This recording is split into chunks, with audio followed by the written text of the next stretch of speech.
Hey there, superstar. I'm here with my friend, my colleague, Phil M. Jones. He's an international speaker, author of the book, Exactly What to Say, which has sold 1.4 million copies around the world. He's an expert in sales, and we're here for him to actually turn the tables and interview me a little bit about the way I approach sales and how I do discovery calls.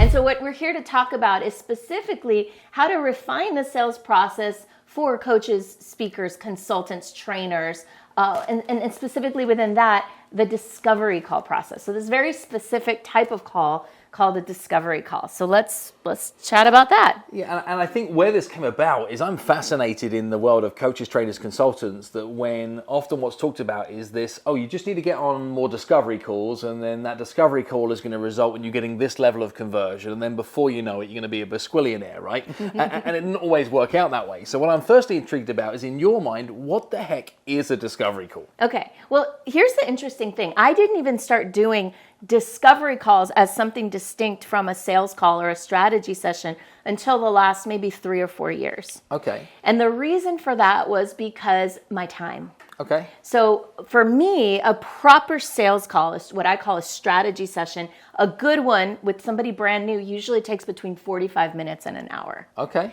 And so I was finding myself on a lot of these strategy calls, and it was taking up a big chunk of my time. So one of the first iterations I made on my whole calendar was to introduce a discovery call, which is about a 15-minute call. Okay. It's a much shorter call, and it sometimes leads to a strategy session. And now, recently, sometimes I can make the sale in 15 minutes. Right. I can imagine that would be true. What I'm intrigued about, though, is how do you get to this discovery call? Is this something you're calling them? Are you making outbound calls on people you want to do business with? Or is this a call that's framed up in a slightly different way? No, I would say that I no longer do cold outreach. Okay. That was something that I did, when I started my business, and I was really hoofing it, putting in the what I call the stage of concentration and focus in the business. Okay. Now I'm in a different stage, a different season, which I call stabilization, where I'm able to attract. Okay. And so the call to action for the discovery call is, let's hop on a discovery call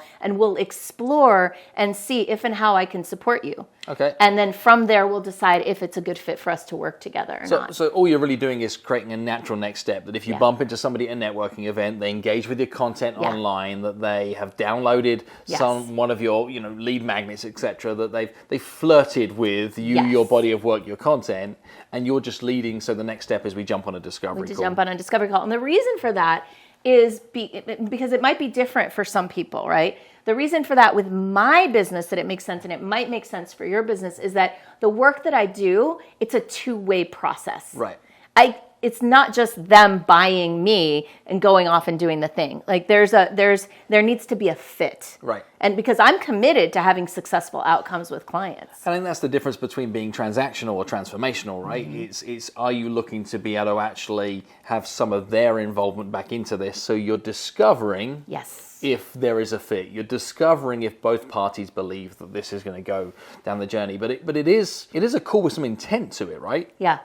Yeah, it absolutely has intent. The intent is to identify, is this a possibility? Is this the right fit for us to take the next step? Whatever that next step that we uncover on that discovery call, whatever that next step might be. So driving to a very specific checkpoint. Yeah. Well, see, my checkpoint is always, the way I look at business, which you may know about this about me, I'm not sure, is I look at business in terms of a front end, a breakthrough, and a big back end. Okay. The front end is all this. It's all the free stuff. It's the speaking. It's the books. It's the blogging, all of that. That gets people, my goal is I have one breakthrough. That's a foundational program, my Superstar Business Breakthrough. All my efforts are driving to that one thing. Okay. And if that thing goes really well, chances are people are going to sign up for a whole year. Okay.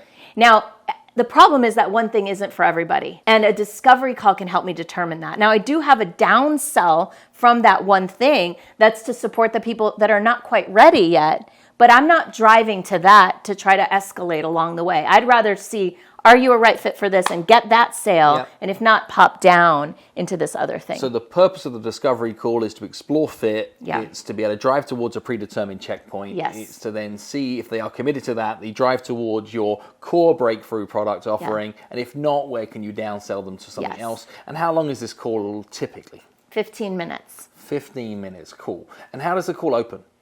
It opens with, I take control of the call. You'll love this. This is right up your alley. Is I basically establish my leadership of the call. So, and I have a process. You can watch my videos on how to run a discovery call. I have a few of them. But essentially, the first thing I do is I get into state before I even hop on the call. Okay. So I get connected to my heart and my womb, because I do the woo-woo thing. And I just get really clear and present that I'm here to serve this person, whatever that might look like. Okay. And then from that place, I hop on the Zoom and I greet them. How are you? I'm really excited to have this call. And the way I like to run these calls is, and that establishes my leadership of the call. Love it. Love it. Does it have to be on Zoom? I like them on Zoom. Okay. I get a lot from reading people. Okay. You know, and there's something to be said for someone who won't come on camera. Okay. Right? That's just the truth. Well, I think what's interesting about that is there's some formality to it, right? Yeah. Is that you had to show up to a place. Yeah.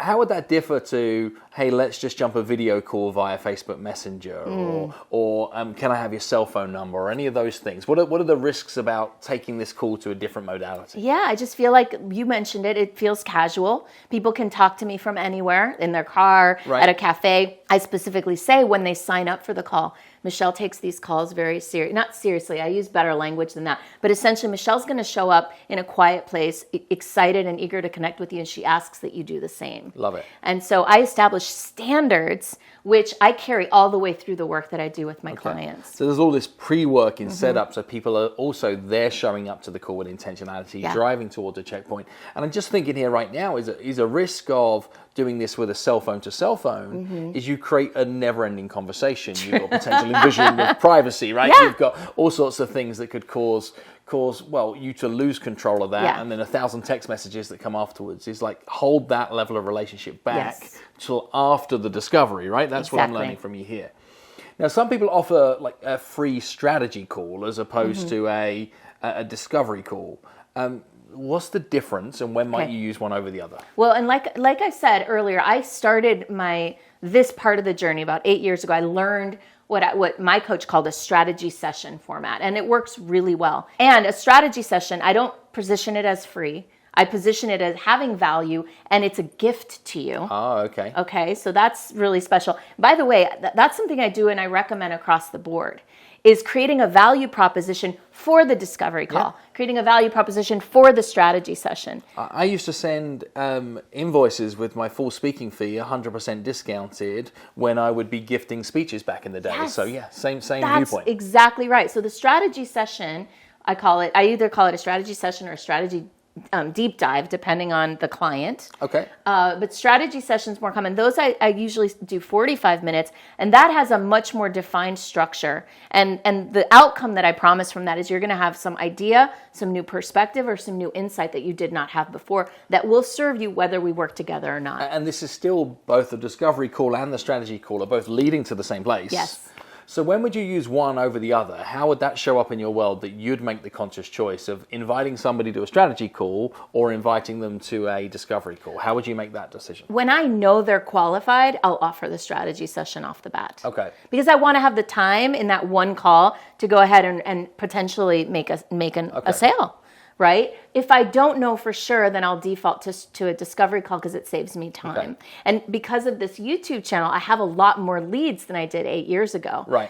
What happened was I found myself staring at a calendar with 17 strategy sessions in 1 week. Right, yeah. I was like, oh no, this has got it. This is, Yeah. especially with a conversion rate of around 30 or 40%, that's too much. Okay. So I wanted to increase the conversions, decrease my time spent on these calls. And I really do still love having these calls personally me, because then I know the client so that I don't have to have a separate call with them when they come in. Okay, so you're offering almost a strategy session like you'd offer to someone, let's go on vacation together because you believe it's going to go the distance, where you'd offer a discovery call to somebody, it's like, let's meet for coffee or a drink. That's it, exactly. Got it.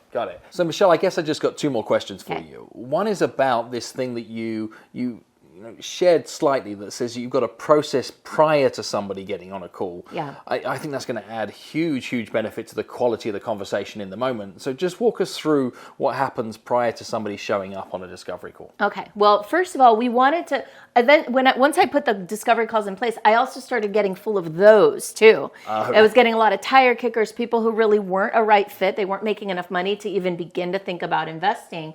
So I created a funnel, what I called my Go funnel, which kind of weeds out, or not, I don't want to say weeds out. It identifies who are the people that are really more likely to benefit from the work with me and who are not yet ready. It takes that, it separates them, and then the people who are not yet ready, it gives them tools and resources that can help them get ready.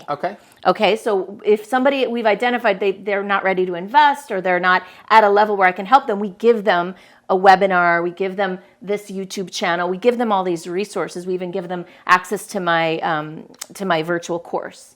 And then the people that are remaining, we've already identified are much more likely to be a fit, and we ask them a series of questions in the calendaring process that I then review before we hop on the call. Okay, and because you review them, you show up better prepared, and because they actually completed them, they show up better prepared, and all of this is informing the quality of the meeting that's planned, so nobody's showing up to this cold, nobody's showing up to the conversation without expectation of what they're coming for. And one last thing I want to bring up about that, it creates a massive amount of trust when I hop on the call and say, hey, the way I like to run these calls is, and then I say, now I read through your questions and what I'm seeing is this, this, and this. Did I get that right?